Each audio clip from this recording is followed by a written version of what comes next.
To log in to the platform, go to cloud.arya.ai. Once you go there, it'll prompt you for the credentials.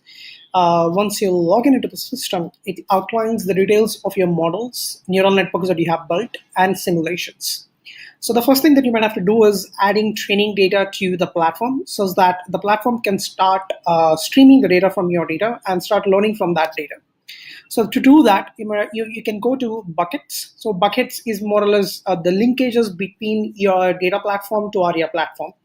So these are the few buckets that I've added in my platform. To add a new bucket, you can specify the location of the data set, and if there are any authentications, specify those authentications so that the system has access to that data. And you can upload the data in any format, and you can specify what your input and output variables are, so that will go into a neural network. To specify it, you can use a JSON file, or you can define it manually through using the system. So the system can completely learn the dataset of various formats, so you don't need to worry about how the dataset is being structured in your datasets. So once you add your data, the first thing that you might have to do is building a neural network, or using the previously built neural networks in the platform. So to access the previously built neural networks, you can go to Explore section.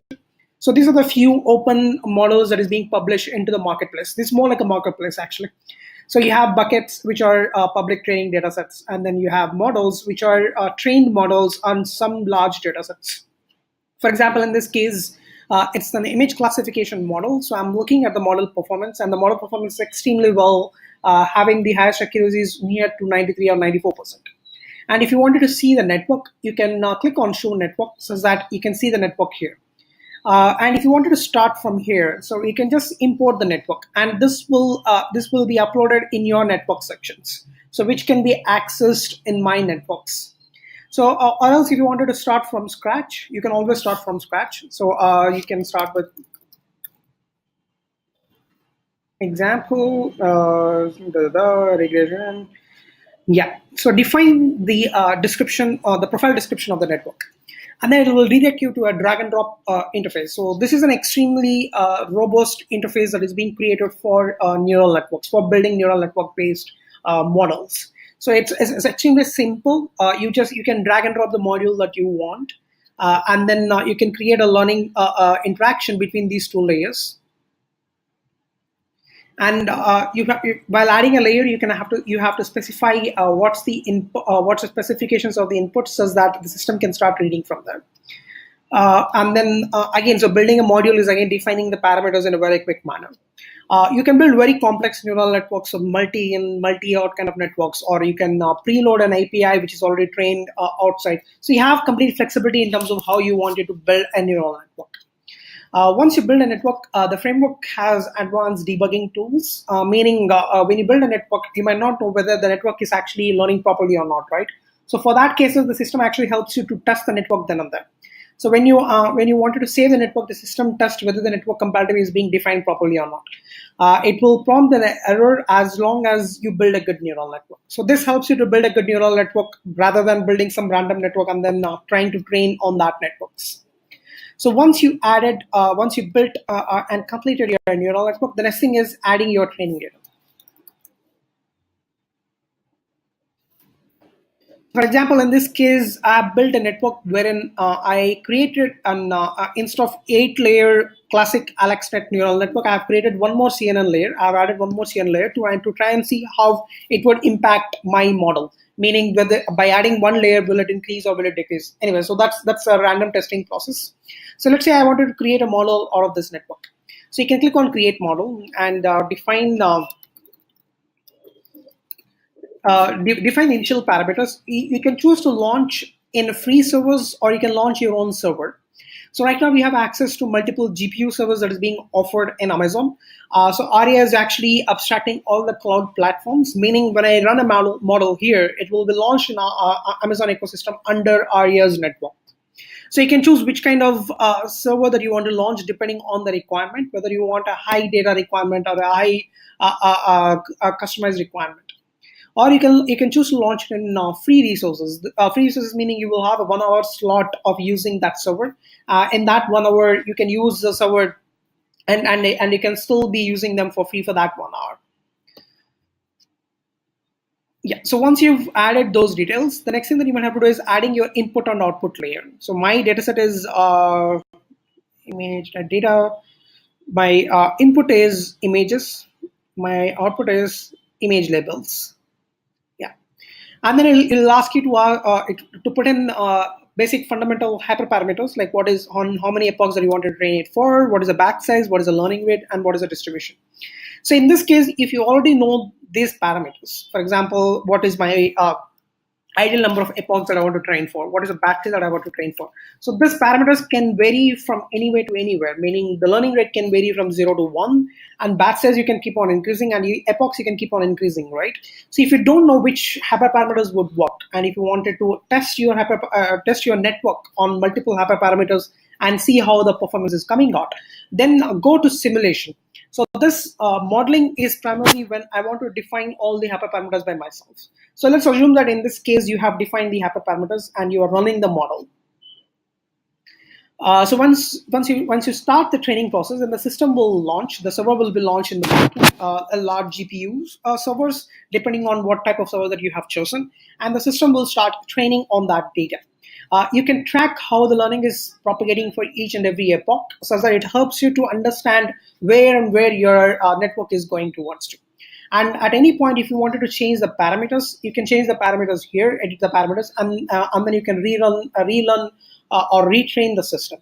Or else, if you wanted to do a simulation, so simulation is primarily where I wanted to, I don't know what my hyperparameters are, and then I want to optimize my hyperparameter search. So in this case, the process is more or less similar. So you go to a network where you wanted to run the system on. So instead of creating a model, go to create simulation. Define your fundamental things, and here you cannot launch it in a free server because it's a massive server requirement. It needs a continuous access to servers for a very long time, depending on how many iterations that you want to make. So I've chosen to launch in a P2 large server. And then I can define very fundamental parameters, meaning how do you want to vary your variables? Is it dependent or independent? The batch size and the learning rates. So depending on the specifications, the system will choose a random set of hyperparameters and then train the system on it. So this process of iterations will happen as much as possible so that it can reach to an optimal accuracy phase. And at the same time, it can also give you an overview of what are the hyperparameters and what is the performance looks like. For example, if you wanted to see an example simulation, yeah. So here, this is an example of how the you can understand how the model performance is varying as per these parameters.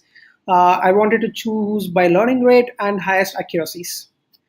So at different learning rates, the accuracies are kind of dropping out. Or if you wanted to choose batch size and learning rate both as a combination, then you can again choose it. Or if you wanted to see the lowest validation loss, you can track each and every parameters and then understand where you're getting the best optimal performance. So after doing all this process, when you wanted to create a model meaning I want to create an API of a certain epoch of a certain system. So you can just choose which where and how you wanted to create the system. For example, automatically you can define that I wanted to create a model for in which the simulation has highest accuracy and yeah, so and the learning rate has lowest loss. So such that this and then you can just choose to launch the model server. The system automatically picks up the parameters and launch a different server for that model, and then you can create an API out of it. So once a model is being trained and once you are satisfied with the model, right, so then you can choose to create an API at any layer. For example, in this case, I have trained my model for about almost 100 epochs, and I got best accuracy at about, let's say, my 82nd epoch. So I wanted to create my production API at the 82nd epoch, right? And there are premium specifications for the API, launch the server.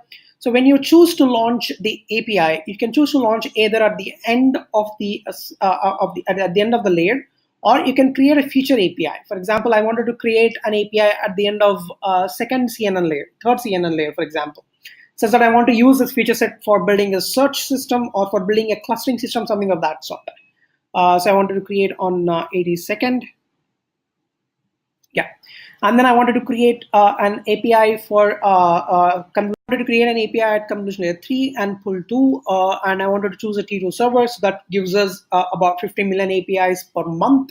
So if that quantum is good enough, then you can launch that. You can choose a server. Or in fact, here we also have an option of auto scalability, meaning, for example, let's say I launch T2 server, and my number of instant throughputs, because of some reason I'm seeing a lot of traction for my application, and I wanted to increase the number of APIs from one server to other server. So the scalability can happen automatically, can be handled automatically by the platform. So you don't need to worry about how your API is performing, or is there any downtime or something of that sort. So all the production API management is done by the system itself. So once you build an API, then you can track all the APIs in your API section. So these are the few APIs that I've already created. If you wanted to choose or test the demo, you can choose this and then understand it. And you can track how the API is being used in real-time basis or in a historical basis. And you can stop or start your API server at any point of time. So overall, this gives you a complete flexibility in terms of how you're using the platform, from building a neural network to scaling the production. So creating a production API is where you will get the best advantages. So we are adding new cloud platforms. Instead of just looking at AWS, we are now adding Google, so that you will have complete flexibility in terms of where you want to launch your training server or production server. And then Arya will come up to a phase where it can optimize, it can automatically optimize your production system maintenance. As I said, auto scaling is automated, is pre-built in the platform itself. So all of these features will help you to go from building a network to production in a very less amount of time. So this is it. And if you have any doubts or anything that you wanted to ask for, so you have the documentation section, so wherein you can look at all the documentation that you have available on the platform.